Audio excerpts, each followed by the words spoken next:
বসো গো, বসো বসো, আমি আসছি আসছি আসছি, বসো বসো, আসছি।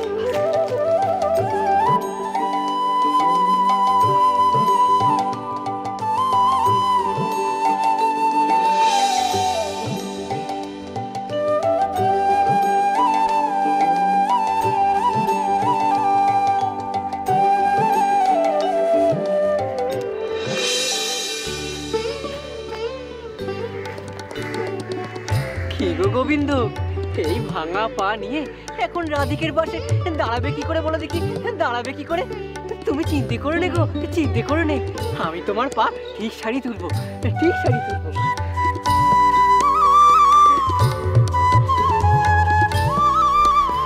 বুঝলে বাপু, এটা কি অনেক কৃষ্ণ ঠাকুর দেখেছি গো, তবে তোমার মতো এই পা ভাঙা কৃষ্ণ ঠাকুর আমি আগে দেখিনি গো, আগে দেখিনি। মন্দিরের পণ্ডিতরা যে তোমায় গঙ্গায় বিসর্জন দেবে বলেছিলে গো, বিসর্জন দিয়ে দেবে বলেছিলে। এ কেমন বাবু তাদের বিধেন, কেমন বিধেন? তুমি আবার ক্ষেত্রনাথ চাটুর্যের ওপর রাগ করো না গো, রাগ করো না গো। সে তো আর ইচ্ছে করে করেনি, তার যে পা ফসকে গেছিল গো, পা ফসকে গেছিল।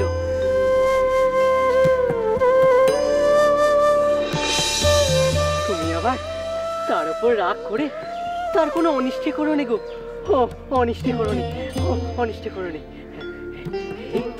এই তো তোমার পা আমি ঠিক করে দিচ্ছি, তোমার পা ঠিক করে দিচ্ছি।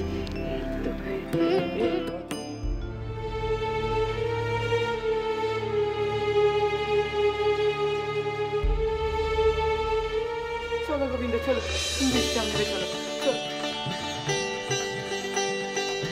দেখো দেখো দেখো দেখো, নেও বাবু, তোমার গোবিন্দের চিকিৎসা করে দিয়েছি, ভাঙা পা জুড়ে গেছে গো, জুড়ে গেছে।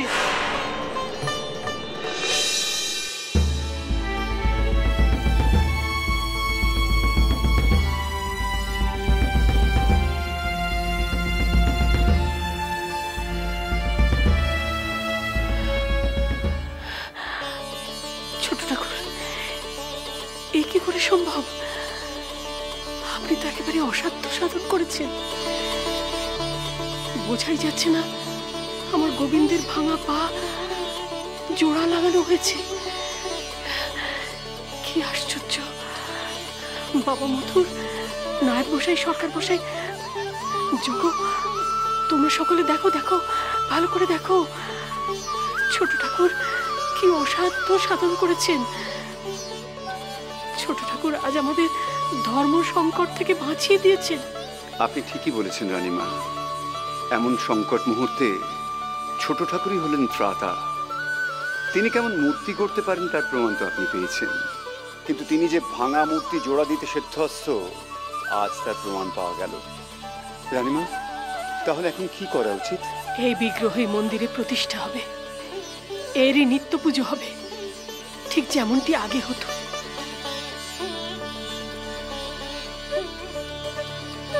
তাহলে রানীমা, এবার গোবিন্দকে শয়ন থাক, আপনাকে করতে হবে না।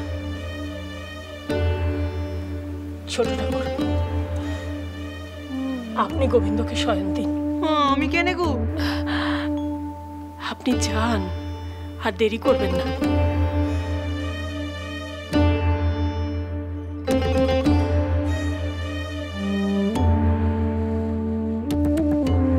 বেশ, শোভা গোবিন্দ,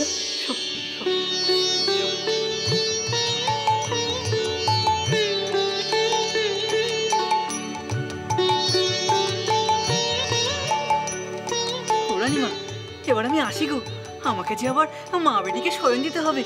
আসি আসি। ছোট ঠাকুর, দয়া করে আমার একটা কথা শুনুন। এখন থেকে গোবিন্দজির নিত্য পুজো সেবার ভার আপনি নিন। এই ভার আপনাকে দিয়ে আমি নিশ্চিন্ত হতে চাই। ওরে দু, রানীমায়ে কি কথা কইছে রে? তুমি রাজি হয়ে যাও গো। ও, তুই হ্যাঁ বলছিস? ও, ওসব হবেনি বাবু, ওসব হবেনি। একদিকে ওই মা বেটির জ্বালা, তার উপর এবার গোবিন্দের জ্বালা, আমি সব সামলাতে পারবো নি গো, সামলাতে পারবো, সামলাতে পারবো।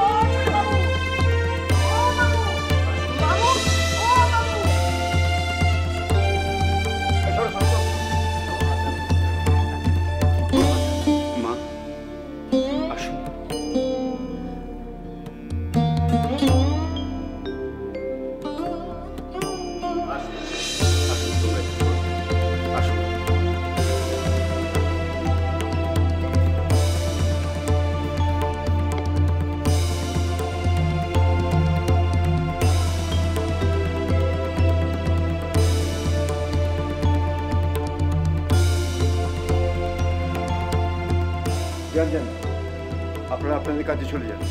যান।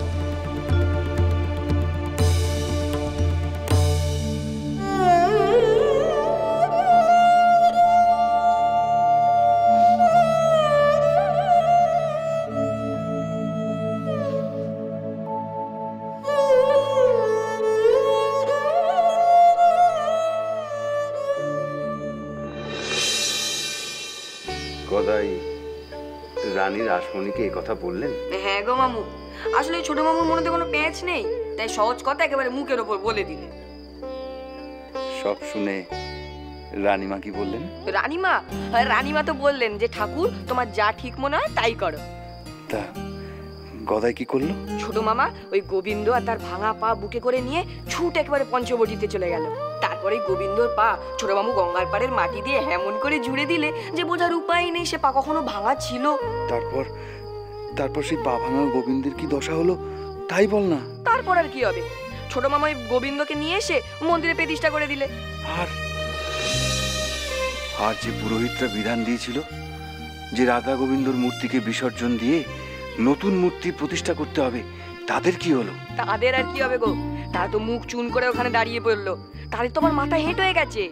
জানিস সিধু, আজ তোর ছোট মামার জন্য আমার বড় গর্ব হচ্ছে রে, বড় গর্ব হচ্ছে। ও কি করে এরকম একটা বিধান দিল? একেই বলে ধর্মজ্ঞান। আর আমার কোনো চিন্তা রইল না রে নিধু। এখন তো ছোট মামাই পারবে অনেক অনেক মানুষকে সঠিক পথ দেখাতে। তা হ্যাঁ রে, তোর ছোট মামাটি কোথায়? জয় মা, জয় মা। ওই তো ছোট মামু এসে গেছে। আয় ভাই আয়, আমার কাছে আয়, তোকে আমি একটু দু চোখ ভরে দেখি। আয় গদাই রে, গদাই ভাই। ও দাদা, তুমি এমন করছো কেন? হ্যাঁ এমন করছো কেন? আমি কি এমন করেছি হ্যাঁ যে তুমি আমার এত খাতির করছো? হ্যাঁ গদাই, আজ তুই যা করেছিস তোর জন্য আমার মাথা উঁচু হয়ে গেছে, ট্রেন নয়। কিন্তু গদাই, শুনলুম রানীর আসমণি নাকি ক্ষেত্রনাথ চাটুর্য মশাইকে পুরোহিত পদের থেকে সরিয়ে দিয়েছেন। এবারে অন্যায় কাজ হয়েছে গো, ভারী অন্যায় কাজ হয়েছে। ক্ষেত্রনাথ চাটুর্য তো আর ইচ্ছে করে অমনটি করেনি গো, ইচ্ছে করে অমনটি করেনি। তা তো বটেই, তবে ক্ষেত্রনাথ আর একটু সাবধানী হতে পারতেন। আচ্ছা বেশ বেশ, এ ব্যাপারে আমি রানীমা এবং তার জামাইয়ের সঙ্গে আমি কথা বলবো, দেখি কি করা যায়। এতে আবার কথা বলার কি আছে গো মামু? ওই রানীমা তো একেবারে বলে দিয়েছে ক্ষেত্রনাথ চাটুর্যকে একেবারে মালপত্র গুছিয়ে নিতে। তার মানে নিশ্চিত যে ক্ষেত্রনাথ চাটুর্য এখান থেকে চলে যাচ্ছে। তাই নাকি? এ তো বড় সমস্যা হলো। এখন রাধা গোবিন্দর মন্দিরে পূজক পাওয়া যাবে কোথায়? কেনে গো, পূজারি যে আমাদের ঘরে আছে গো, ঘরে আছে। কে সে? কেনে? তুমি এ দায়িত্ব নেও না গো দাদা, তুমি এ দায়িত্ব নেও। তাহলে যে রানীমা মনে ভারী শান্তি পাবে গো, ভারী শান্তি পাবে। আমি? আচ্ছা বেশ বেশ, আমি ভেবে দেখি। দাদা রাজি হয়েছে রে, দাদা রাজি হয়েছে।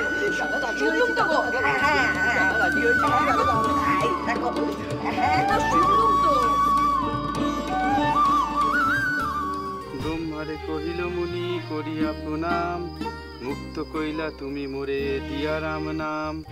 ব্রহ্মা বলে তব নাম রত্নাকর ছিল, আজ হতে তব নাম বাল্মীকি হইল। বল্মীকেতে ছিলা তুমি তাই এ বিধান, সপ্তকাণ্ড রচ গিয়া রামের পুরাণ।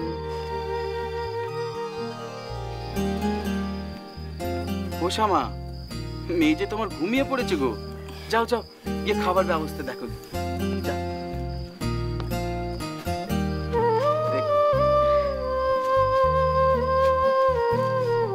হ্যাঁ গো পিসি, বলি রাত তো অনেক হলো, এখানে দুটি খেয়ে যাবে নাকি? না গো ঠাকুর, আজ যে একাদশী, আমার নিরম্ব উপবাস। যাই আমিও। ও ঠাকুর, তোমার সঙ্গে যে আমার একটা কথা আছে গো। বলো না পিসি। বলছিলাম কি, এই যে পাঠে শুনলুম যে দস্যু রত্নাকর ভয়ানক ডাকাত ছিল, কিন্তু এও তো মরা মরা করতে করতে একদিন রাম নাম বলল। হ্যাঁ হ্যাঁ, ছিলেন দস্যু রত্নাকর, হলেন ঋষি বাল্মীকি। ব্রহ্মা আবার তাকে রামায়ণ রচনা করতেও বললেন। সবাইরই চরিত্রের বদল হয়, কিন্তু আমাদের ওই বিটলে বামগুলো, ওদের আর চরিত্রের বদল হয় না। হ্যাঁ, কেন গো পিসি, তারা আবার কি করলে? এখন তো তারা বেশ চুপচাপই আছে। সে তো বাবু তুমি দুহাত ধরে বলে এসেছিলে, তাই তাই খাবার জলটুকু নিতে দেয়। কেন গো পিসি, তারা তো গ্রামের মেয়ে বউদের নাইতেও দেয়। হ্যাঁ গো পিসি, আমি আর দাদা তো এখন রোজই সেখানে নাইতে যাই। কই বাড়ুজে মশাইরা এত কিছু বলেন নে? ওরে ছোড়া, বলি তোরা বামুন বলে তাই, আমরা যারা বামুন নই তাদের দেখলে ওরা নাটি হাতে তেড়ে আসে। হ্যাঁ না গো পিসি, বারুজ্জে মশাইদের বড় ভাই আগের থেকে অনেক পাল্টে গেছে। তিনি আর ভাইদের কথা শুনে তেড়ে আসেন না। শুনলে তো পিসি, শুধু রামায়ণের যুগেই নয়, এই যুগেও মানুষের মনের পরিবর্তন হয় গো। তুমি চিন্তা করো না পিসি, বাড়ুজ্জেরা একদিন তাদের ভুল ঠিক বুঝতে পারবে। সবাইকে যে মা সিংহবাহিনীর শরণে আসতেই হবে গো। ওই মা সিংহবাহিনীর মন্দিরে ঘন্টার ধ্বনি শোনা যাচ্ছে। সবাই বলো, জয় মা সিংহবাহিনীর জয়, জয় মা সিংহবাহিনীর জয়, জয় মা সিংহবাহিনীর জয়, জয় মা সিংহবাহিনীর জয়, জয় মা সিংহবাহিনীর জয়, জয় মা সিংহবাহিনীর জয়। পেট ভরে খা, পেট ভরে খা, খা খা, পেট ভরে খা, পেট ভরে খা, পেট ভরে খা। মাকে ভোগ দেওয়া হলো বুঝি? হ্যাঁ গা, মা বেটি খাক। হ্যাঁ, খাওয়া হলে তারপর আমি দরজা খুলবো। ওরে তো তুই একটু অপেক্ষা কর, আমি কি গঙ্গায় ডুব দিয়ে আসি, ডুব দিয়ে আসি। ও ছোট মামু, এ কি কইছো গো? এই অবেলায় তুমি এখন নাইতে যাবে? ওরে গঙ্গা স্নানের আবার বেলা অবেলা কি রে, ডুব দিলেই শুদ্ধি রে।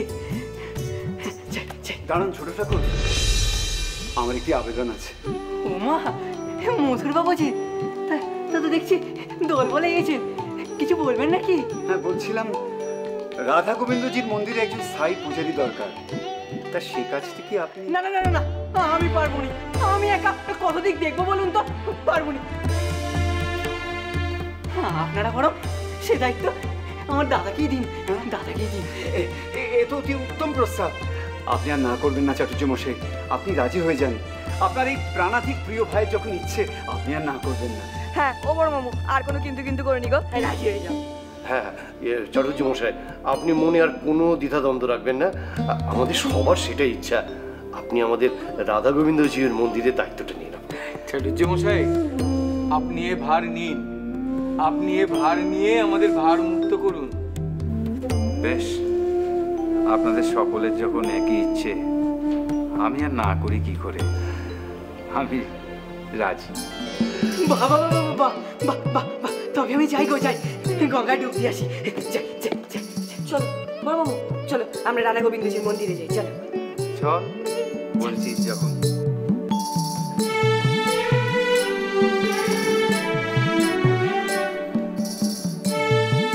যাক, নিশ্চিন্ত হয়ে গেল। চাটুর্য মশাই, আপনি এখন কোথায় যাবেন? কোথায় আবার? যেখানে জন্মেছি, যেখানে বড় হয়েছি, সে শিহরেই ফিরে যাব। ভাবছি বাকি জীবনটা টোলে ছাত্র পড়িয়েই কাটিয়ে দেবো।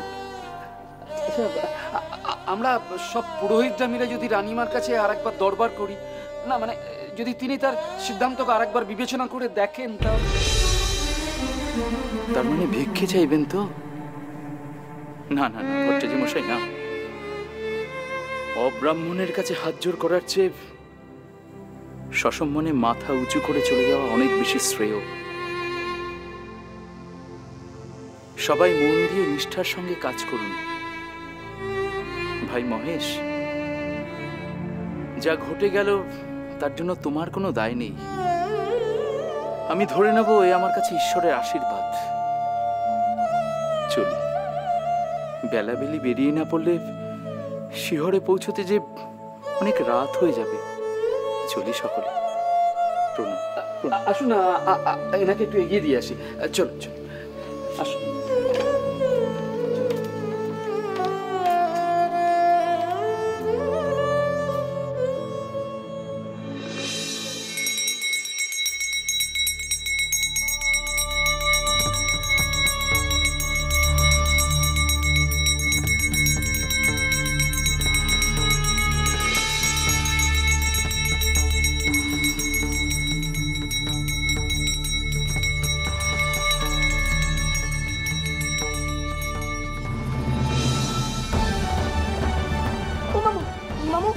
খারাপ লাগছে নাকি গো?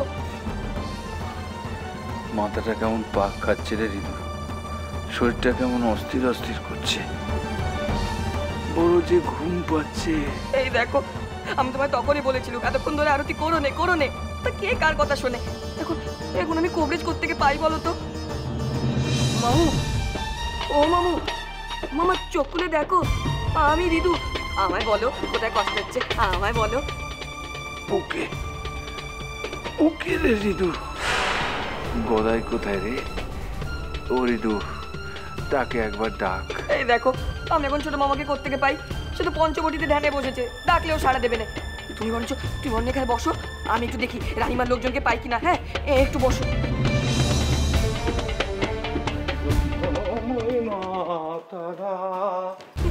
মহেশবাবু, আপনি এখানে, আমি আপনার কাছেই যাচ্ছিলাম। কেন, কি হয়েছে রিদা?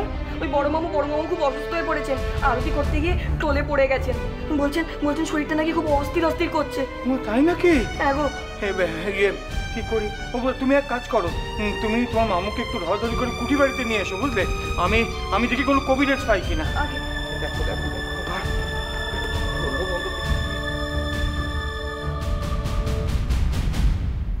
বলেন কি মহেশবাবু, কাল রাধা গোবিন্দের মন্দিরে পুজো করতে করতে রামকুমার চাটুর্য পড়ে যান?